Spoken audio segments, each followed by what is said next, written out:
बिस्मिल्लाहिर्रहमानिर्रहीम। अस्सलाम वालेकुम। आप सबको अपने इस चैनल अर्ज़ मुक़द्दस पे खुश आमदीद कहता हूँ। पिछली वीडियो में मैंने बात की थी जो लास्ट में कि मैं इस पे अगली वीडियो पे तफसील से बात करूँगा, वो था कि क्या इमरान खान साहब इस NRO2 में शामिल थे या नहीं। उसकी बहुत सारी वजूहात हैं जो मैं आपसे शेयर करता हूँ। इमरान खान साहब जब वफाकी हुकूमत में नहीं आए थे, उनके पास सिर्फ सूबाई KPK हुकूमत थी। उससे भी पहले जब इमरान खान साहब KPK हुकूमत बनाने के करीब थे, तो तब सारे लोग ये कहते थे कि इमरान खान साहब जो इस्टेब्लिशमेंट है उसको वारा नहीं खाते, कि इमरान खान साहब की जो तबीयत है और जो उनका एग्रेसिव पन है और जो उनका ज़िद्दी पन है वो इस्टेब्लिशमेंट को कभी भी सूट नहीं करता। और हम भी जो इमरान खान साहब के सपोर्टर थे वो भी ये समझना शुरू हो गए थे कि क्या पता इमरान खान साहब वाकई इस्टेब्लिशमेंट को वारा खाते या नहीं खाते, इस्टेब्लिशमेंट को सूट करते या नहीं करते। लेकिन जब इमरान खान साहब को KPK हुकूमत मिली तो उस हुकूमत के मिलने के बाद इमरान खान साहब की तबीयत में थोड़ा सा ठहराव आया, लेकिन उसके बाद जो जो वक्त बढ़ता गया उनके अंदर एग्रेशन, उनका जो गुस्सा है वो बढ़ता गया। और फिर दोबारा से लोग ये कहना शुरू हो गए कि इमरान खान साहब का जो एक रवैया है वो इस्टेब्लिशमेंट को कभी भी सूट नहीं करता। खैर से इमरान खान साहब 2018 के इलेक्शन में कौमी सतह पर हुकूमत बनाने में कामयाब हो गए,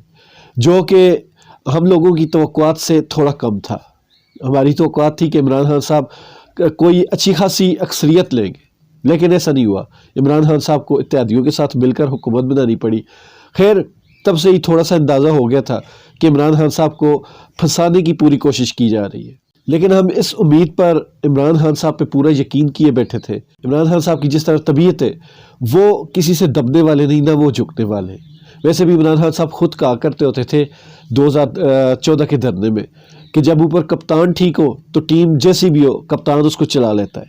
तो हम इसी खुशफहमी में थे,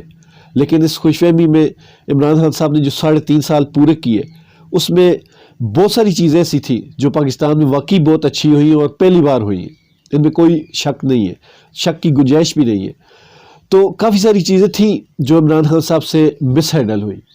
हालांकि इसके बीच में कोरोना वायरस की वबा फैली जिसमें पूरी दुनिया एक दफ़ा से हिलजुल कर रह गई, लेकिन इमरान खान साहब ने उस वबा के दिनों में भी पाकिस्तानी मईशत को संभाले रखा। ये उनकी बहुत बड़ी अचीवमेंट थी जिसको दुनिया ने माना। फिर इमरान खान साहब जो इस्लामोफोबिया के बारे में खुलकर बोले, फिर कश्मीरियों के हक़ के लिए जो खुलकर बोले, उसकी भी मिसाल इससे पहले नहीं मिलती। लेकिन इमरान खान साहब जहाँ पर मार खा गए वो वही एक चीज़ थी कि इमरान खान साहब हुकूमत में रहते हुए कुछ चीज़ों पर लब कुशा नहीं हुए, कुछ चीज़ों पर उन्होंने अपने लब सिए रखे। लेकिन जो ही वो हुकूमत से बाहर निकले तो नवाज शरीफ की तरह उन्होंने अपने गिले शिकवे बाहर लाना शुरू कर दिए। जब इमरान खान साहब को हम शुरू से सपोर्ट कर रहे थे, जब वो KPK में हुकूमत भी नहीं बना पा रहे थे, 2010 की बात है, तब भी इमरान खान साहब की सपोर्ट के लिए जब लोगों के साथ मेरा झगड़ा होता था तो मैं उनसे एक ही बात करता था कि नवाज शरीफ को मान लिया, भले इस्टेब्लिशमेंट ने काम नहीं करने दिया, लेकिन नवाज शरीफ हमेशा अपने मुफाद की चीज़ें ज़रूर कर लेते हैं, लेकिन जब अवाम के फ़ायदे की बात आती है तो वो एक ही बहाना करते हैं कि मुझे इस्टेब्लिशमेंट ने कुछ नहीं करने दिया। लेकिन एक और चीज़ भी है कि नवाज शरीफ कभी भी हुकूमत में रहते हुए इस्टेब्लिशमेंट पे कभी इल्ज़ाम नहीं लगाया उन्होंने, लेकिन जो ही उनकी हुकूमत ख़त्म होती है इस्टेब्लिशमेंट पर खोलकर इल्ज़ाम तराशी शुरू कर देते हैं। तो मैं लोगों से यही कहता था कि इमरान खान साहब भी अगर हुकूमत में रहते हुए इस्टेब्लिशमेंट पे अगर उनका कसूर हुआ तो बात न की, और हुकूमत से जाने के बाद ये चीज़ें नवाज शरीफ की तरफ, मैं इसको रोना दो नहीं कहूँगा, नवाज शरीफ की तरफ उन्होंने अगर रोना दोने शुरू किया तो मेरी नज़र में नवाज शरीफ और इमरान खान में कोई फ़र्क नहीं रहेगा। लेकिन फिर भी मैं समझता हूँ कि इमरान खान साहब नवाज शरीफ से बहुत ज़्यादा, 1000 गुना कहें या इससे भी ज़्यादा, वो बेहतर इंसान है। लेकिन उनसे जो मिसमैनेजमेंट हुई वो ये था कि उन्होंने पाकिस्तानी जो रवायती सियासत है उसकी तरह अपने मुखालफिन को कुचला नहीं। मैं भी इस हक़ में नहीं हूँ कि आपके पास अगर पावर हो तो आप अपने सियासी मुखालफिन को कुचलना शुरू कर दें, लेकिन लगाम डालनी ज़रूरी होती है। और पाकिस्तान की जिस तरह बिगड़ी हुई सियासत है इसमें लगाम डालना और भी ज़्यादा ज़रूरी हो जाता है।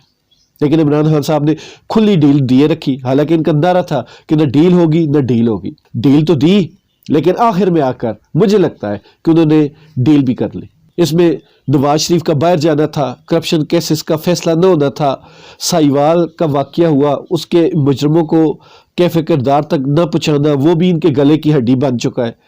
پھر اس کے علاوہ مریم نواز کھلا گھومتی رہی، حالانکہ وہ ضمانت پر تھی، اور ضمانت بھی جس بیس پر تھی وہ بھی بے بنیاد قسم کی ایک کمزور سی بیس تھی۔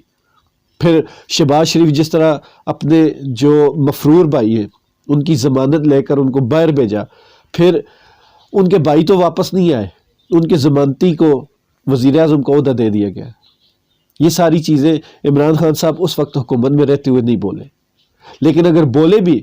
تو بہت ہی کمزور سی آواز تھی، مطلب کہ اس کو اتنا زیادہ ہائپ نہیں ملی اور نہ ہی اس کی تکرار اتنی زیادہ کی گئی۔ یہاں پر آخر میں جب رجیم چینج کا مسئلہ ہوا تو تب قومی اسمبلی کے جو سپیکر تھے اس وقت کے اسد کیسر صاحب،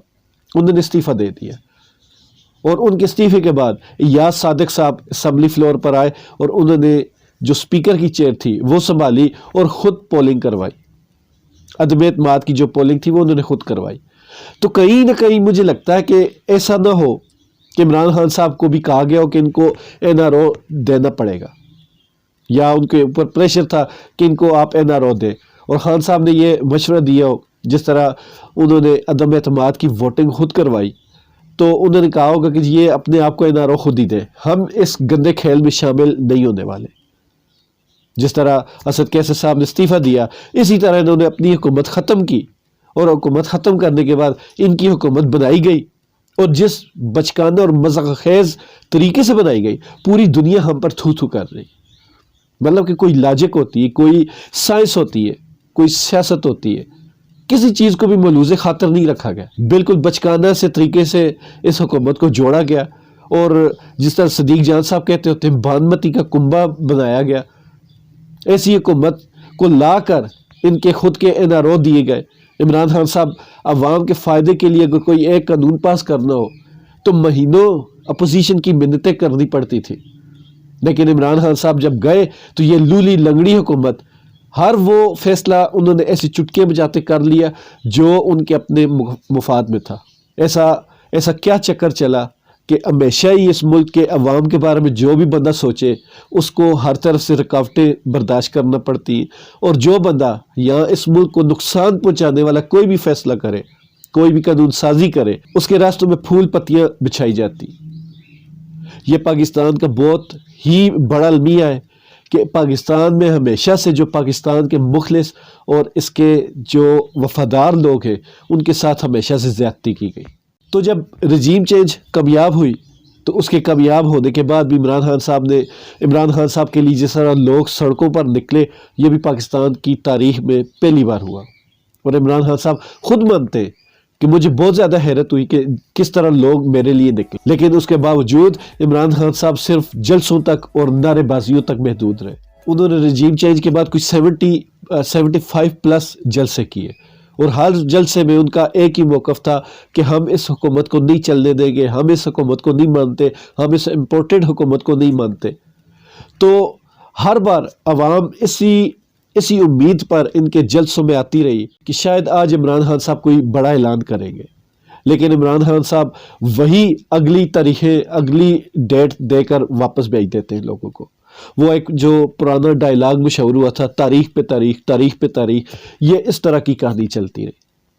اس سے ایک چیز اور ثابت ہوتی ہے کہ کیا عمران خان صاحب واقعی اس حکومت کو پورا موقع دے رہے ہیں۔ تو یہاں میں عمران خان صاحب سے ایک بات کہنا چاہوں گا کہ خان صاحب آپ کے اتنے ایگریشن کے بعد، اتنے غصے کے بعد، اتنے تابڑ توڑ جلسوں کے بعد بھی یہ حکومت 9 مہینے پہ پہنچ گئی،